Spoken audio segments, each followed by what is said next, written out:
Welcome to Colorado State University's new podcast, The Audit, where host Stacy Nick talks with CSU faculty about topics ranging from their latest research to current events.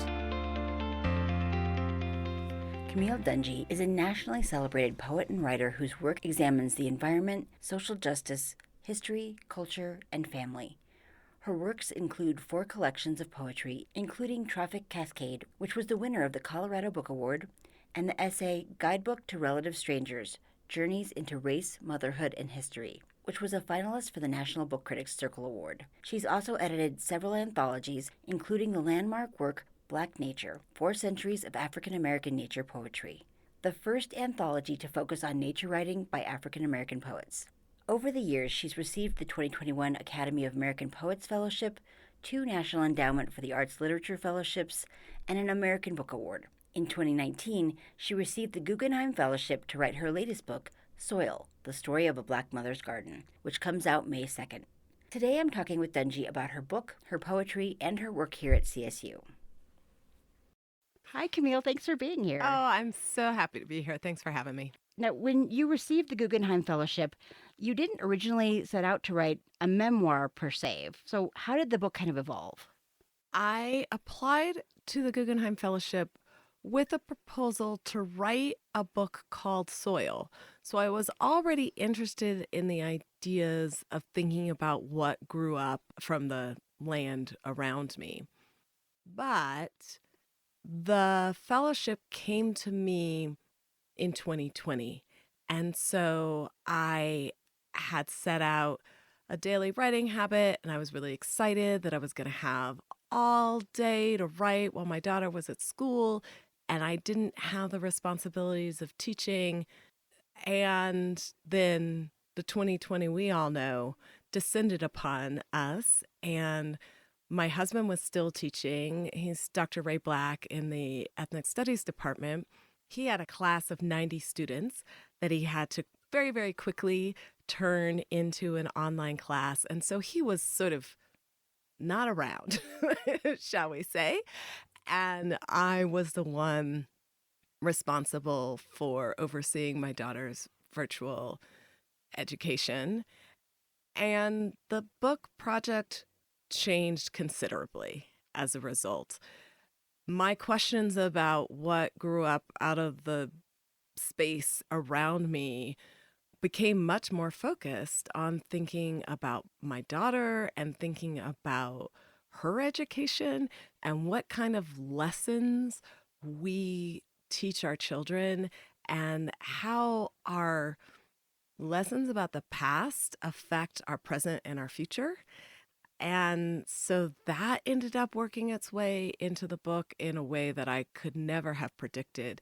And the intersections between history and family and questions of what expectations are for women as mothers, as artists, as professionals, all of these kinds of questions really came to the fore for me, as they did for a lot of people, obviously, during that time. Yeah, as you mentioned, the world was in a lot of upheaval. There was the global pandemic, but also nationally, there was the Black Lives Matter movement was taking shape and calling attention to Breonna Taylor, George Floyd, and Elijah McClain, just a few of the Black women and men who died at the hands of police.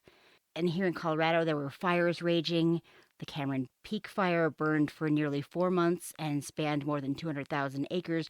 All of these things happening at once. And I wondered, I feel like writing is usually probably a cathartic experience, but I wondered at that point if you felt you didn't have any way to get away from the world when you were writing about it, because it was everywhere. I did not feel as if I had any way of getting away from the world. Just during some of those worst fire days, I couldn't breathe in my own house, and I have a house with very good insulation and filtration systems.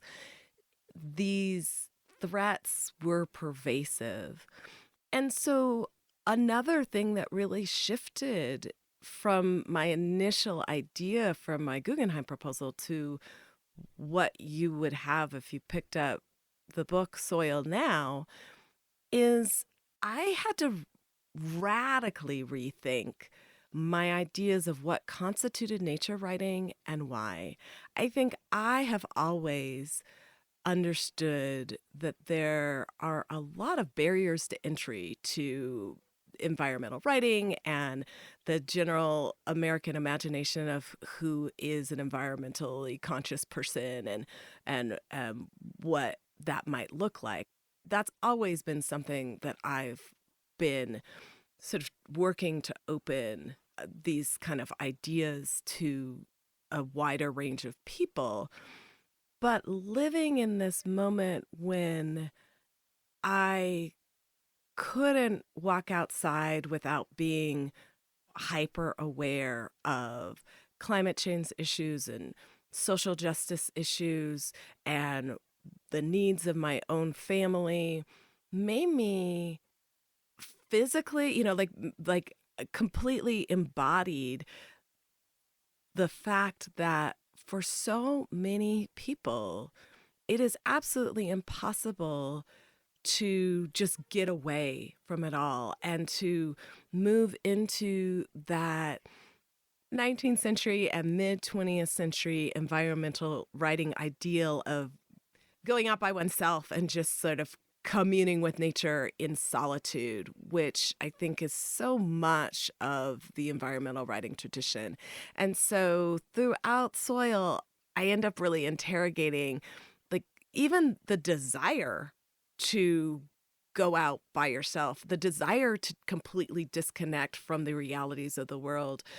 And I began to really, really want my own writing to accurately express the entanglement that I think so many of us live day to day, so that when I'm thinking about growing things in the yard, I'm thinking about it because I'm thinking about how to make a beautiful, safe, sustaining place for my family, how to help welcome native pollinators to the space, how to deal with my homeowners association who may or may not think it's okay for me to let things stand over the winter, right? All of those things are happening while I'm thinking about caring for my garden. And I wanted a book that expressed that entanglement and that sort of complexity of most of our lives. All the different elements, the themes that were involved in the book. One of them also is motherhood plays a large role, as we kind of talked about. I wondered if you would mind reading your poem Ceremony for us. I'd be happy to read this. Ceremony. No one can fly down to bury his aunt. The sickness is already there. That's what took her. And anyway, we are stuck at home. The moon swelled, then emptied into its shadow. We learned this week the black singer died. Days later, the white one. A man in the neighborhood, young father of 4. Lifted over the sink, our child stood on the ledge and cleaned the kitchen windows. It is bright outside most days. Grass is greening up the yard. An uncle died. Another aunt was taken to the hospital. The moon swells again. This feels like the early days of parenthood. We swap watch, focus on raising the child. We've seen times like this before, we say. Also, these times are like nothing we have ever seen. When I came downstairs today for breakfast, he was playing Lovely Day, a song we danced to at our wedding. We danced there in the kitchen, all of us, howling those high and happy days. Lovely day, we sang. Lovely day. Oh, lovely day. That's one of my favorites. I love that. I wondered if you could tell me a little bit about the inspiration behind that particular poem.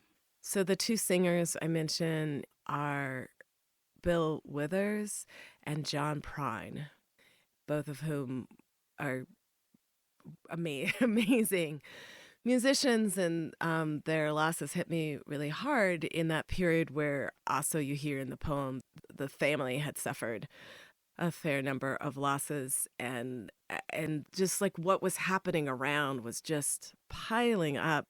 And we were very much at home at that time. And I remember texting a friend. This feels like the early days of parenthood. We swap watch, focus on raising the child. I texted that to a friend who is also a poet. And he's like, that sounds like a line of poetry. And it was such an intense period, and we had so little time. I had so little time to write at that point, but I was requiring myself to take a small amount of time every day to write something. And I just started with those lines and wrote out and around them, reporting really what all was going on.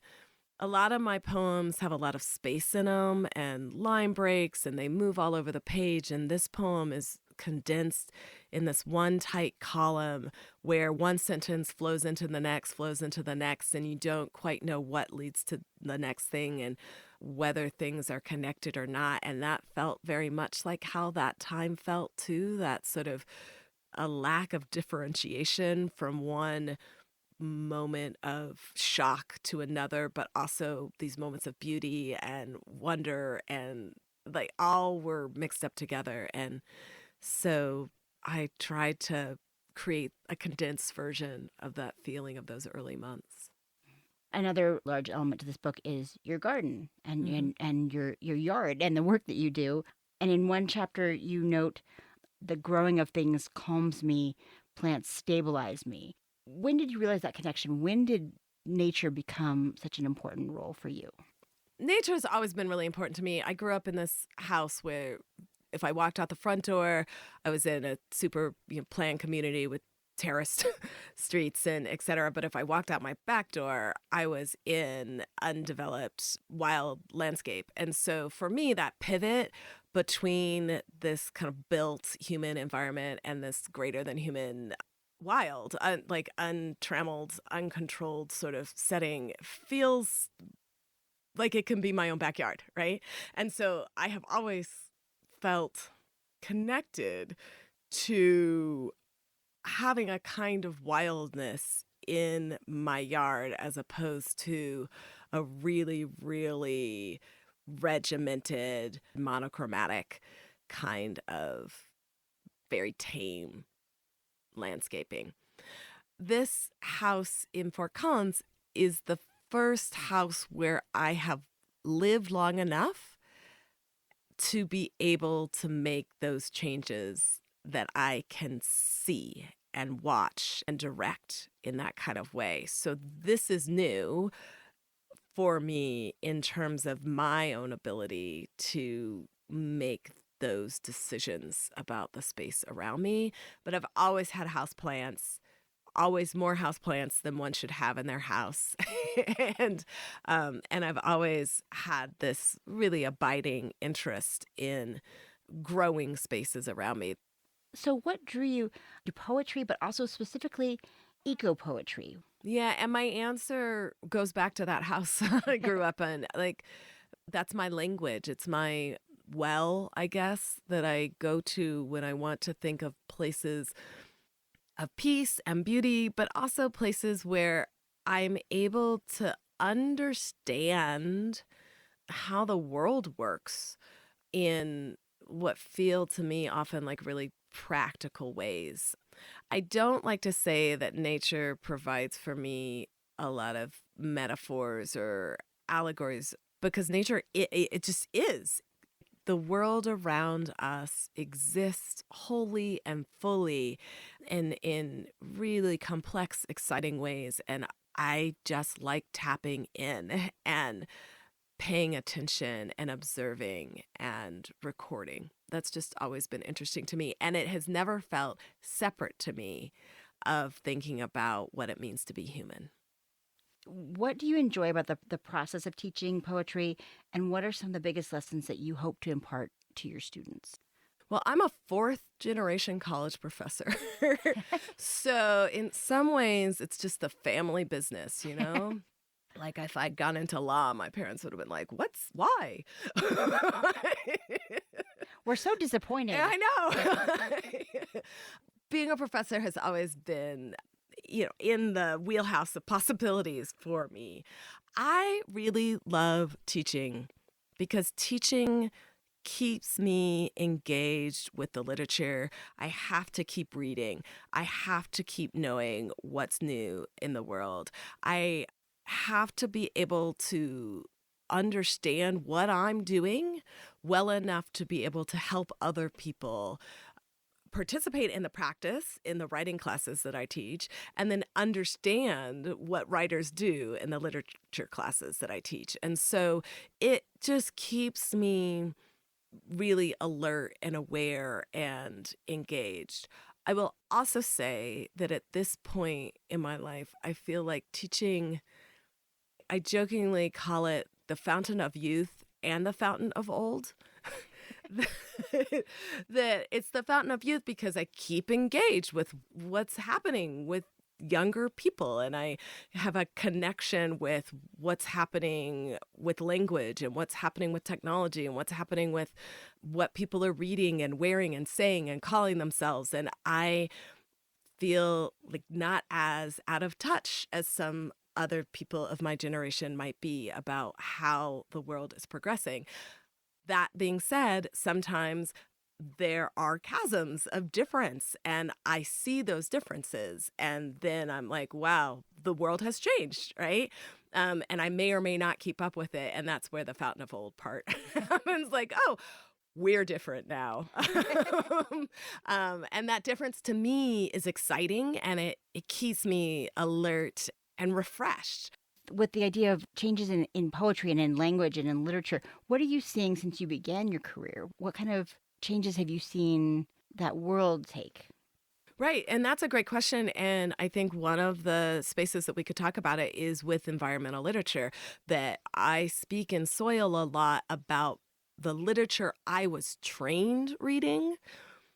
And that was really important to me to use that language because there are different possibilities now that students know about, and it's really exciting. And so writers like Amy Nezuko Matado and her book World of Wonders, or Drew Lanham and his book Home Place, Robin Wall Kimmerer's Braiding Sweetgrass, which is like sold like I think like 2 million copies or some astounding number. So we have an indigenous woman, Indian and Filipino woman, and a Black man from the South writing some of the key environmentally conscious text of the last 10 years. That's very different from what I had access to when I was in college and graduate school in terms of who was being published. I'm sure other people were writing, but who was being published and who was being championed as the voice of the environment and the greater than human world. It was pretty much just white men and then Annie Dillard sometimes. And so that sort of broader access, and I use this term frequently, the broadening of the American imagination, a diversity of voices and experiences speaking of their connections to the greater than human world. Through that broadening of voices and representation, we have new possibilities for being, new possibilities for repair, and new possibilities for creating viable, sustainable options that won't happen if only one small group of voices has the podium all the time.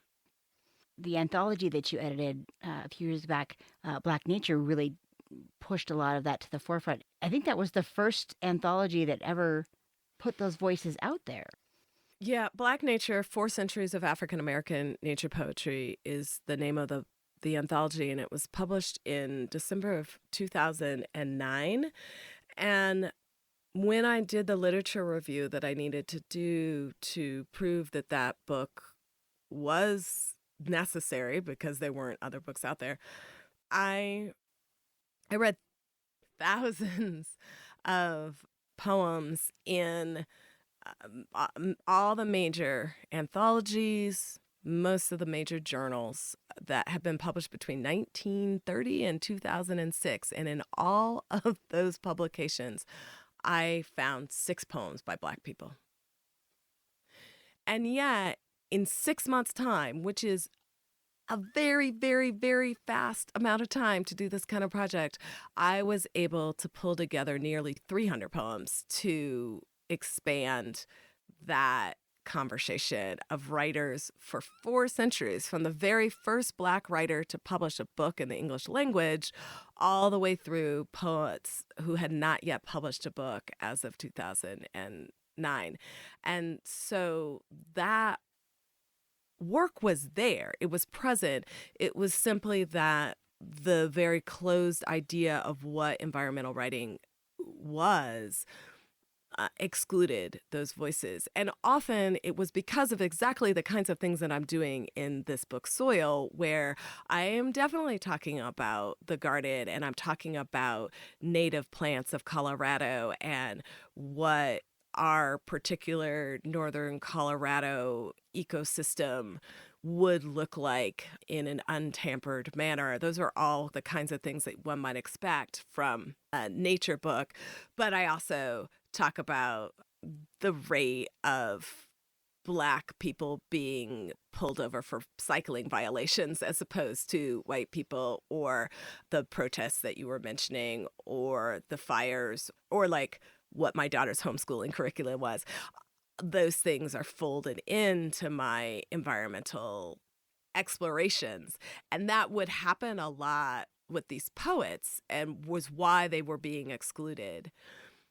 I think, if you'll bear with me for just like one more moment where I turn into a professor, that one of the big changes in poetry is a shift from what we might call nature poetry to what we call eco-poetry. And eco-poetics is purposely and consciously attuned to the issues of the Anthropocene, or the human created changes, which means that eco-poems will talk about oil spills, and they'll talk about economics, and they'll talk about history, and they'll talk about social justice questions at the same time that they're talking about things that might be more typically understood to be nature writing. They tend not to be poems written in that sort of isolated, I am just going out into the wilds by myself kind of tradition. They tend to be part of this collaborative, entangled tradition that I am writing into with Soil. And so that's another difference that students have. I think students often expect now, if that's all they've really been experiencing, they expect this more complex and, to me, very exciting kind of writing. And in the book, you delve into a lot of issues, a lot of things that are the more difficult aspects. In the last chapter, you write, "It is more than hope my garden gives me. Examples of resilience keep me coming back to walk this path in gratitude and wonder. Without resilience, what is hope but a passing fancy?" When people read this book, what is the message that you hope that they have when they read that last page and close the book?